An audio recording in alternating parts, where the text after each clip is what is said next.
అందరికీ నమస్కారం అండి. చరిత్రలో ఈరోజు ఛానల్‌కి స్వాగతం. గుజరాత్ తీరంలోని ప్రభాస పట్టణంలో ఉన్న సోమనాథ ఆలయం భారతదేశంలోని అత్యంత పురాతన పవిత్ర జ్యోతిర్లింగ క్షేత్రాలలో ఒకటి. వేలాది భక్తులు అపార స్పందన, శిల్పకళ వైభవం. ఈ ఆలయం కేవలం ఆధ్యాత్మిక కేంద్రం కాదు, భారత సంస్కృతికి ప్రతీక. 11వ శతాబ్దంలో గజ్నవి రాజ్యాధిపతి మహమ్మద్ ఆఫ్ గజ్నీ భారతదేశం వైపు వరుస దండయాత్రలు చేశాడు. సంపద, ప్రతిష్ట, మత ప్రేరణ ఈ మూడు కారణాలు అతన్ని పశ్చిమ భారతదేశం వైపు నడిపించాయి. 1025లో మహమ్మద్ తన సేనలతో సోమనాథకు చేరుకున్నాడు.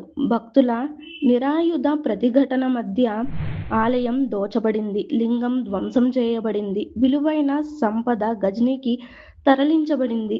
ఆ రోజు రాయి విరిగింది కానీ విశ్వాసం విరగలేదు. ఈ విధ్వంసం దేశవ్యాప్తంగా ఆవేదనను రేపింది కానీ చరిత్ర అక్కడే ఆగలేదు. కాలక్రమంలో సోమనాథ ఆలయం పునర్నిర్మాణం పొందింది. మళ్ళీ ఇది చెప్పేది ఒక్కటే: ఆలయాలు కూల్చవచ్చు కానీ సంస్కృతిని కాదు.